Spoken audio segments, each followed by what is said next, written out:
Can affect people in many ways, and every person's reaction is different. Victims of all types of crime may experience trauma. May is Mental Health Awareness Month, and today's Mondays with the DA segment, we are talking about the mental health effects that a crime can have on someone and ways to cope. Joining me in studio are Montgomery County District Attorney Azzie Oliver and Dr. Amanda Lewis-Yarbrough, a licensed clinical psychologist. Azzie, we'll start with you. I imagine it can be heartbreaking when you speak with victims after they have gone through a crime, or even the families of someone who has been victimized. What mental health needs do you see from crime victims? We often suggest that they seek counseling and seek professional help. The criminal justice system, of course, can offer closure to a particular part of the process, but we cannot offer healing. That's why we have resources and rely on psychologists like Dr. Yarbrough to help our victims along. What are some of the impacts on mental health?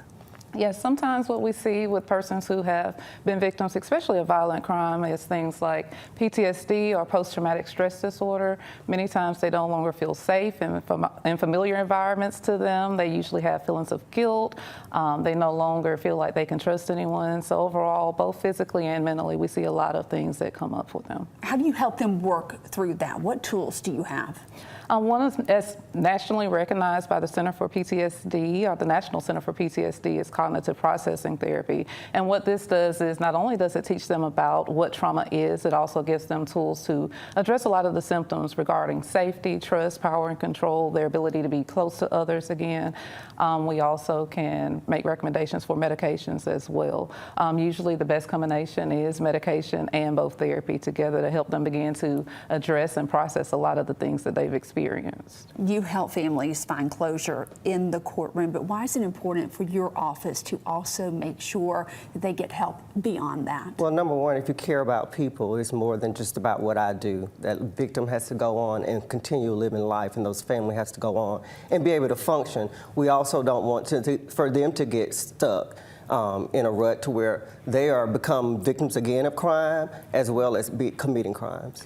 I think often when people go through something, that sometimes they try to dismiss their feelings and say, you know what, it's not as bad as what someone else went through. Absolutely. But you need to validate your own feelings. How important is that? That's very important. Something that actually prolongs the symptoms of trauma is the avoidance. But oftentimes we see it come up in other ways, like social life, where people tend to isolate more, nightmares, a lot of different things, hypervigilance, where, you know, it's kind of like the head's on the swivel, they're looking around again, the lack of trust. So that's something that we really try to help individuals with, especially when they're coming in for counseling, is to not only give them a voice, but also to help them feel safe again in their home environment and community. And when you talk about victims, does that include people who may have witnessed a crime as well, not just the person who was victimized? That is correct. They can also suffer trauma. We have a program in the DA's office, Helping Montgomery's Family Initiative, that offers an Open Doors program, and those are for children who have been exposed to trauma and witnessed violent crimes. What should people do if they feel like they're struggling to get past a situation? I think the first step that they should do is to definitely reach out to someone that is licensed for help.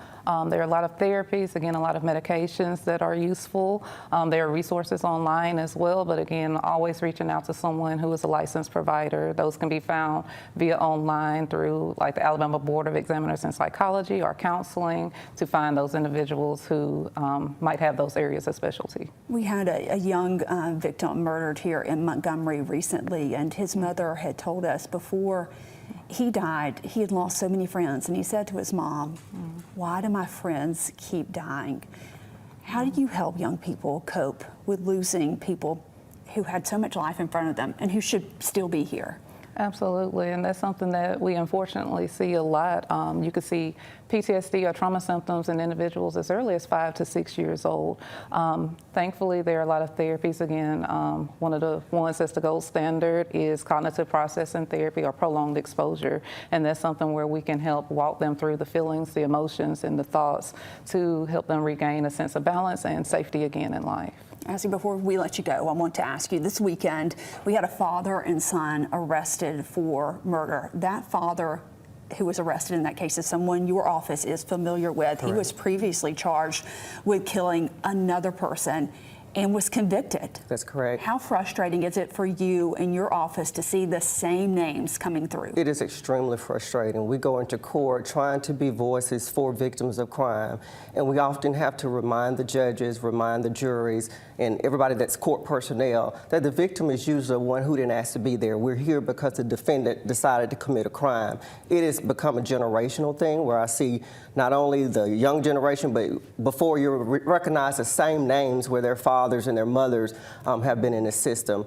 Something has got to change. We aren't doing something right, and it's time to look into that seriously and figure out what Montgomery needs to do. Is it frustrating for you that this person was back out on the streets? Extremely frustrating, because again, you see those same names. When they commit a violent crime, they're more likely to respond in a violent manner because they're not seeking mental help, but in a violent manner the next time.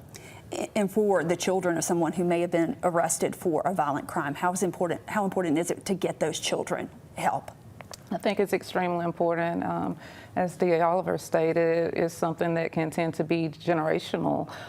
If they don't have the tools, if they don't have the abilities to cope with that stress, and them too can end up going into some of those negative or unhelpful behaviors. We thank you both so much for joining us.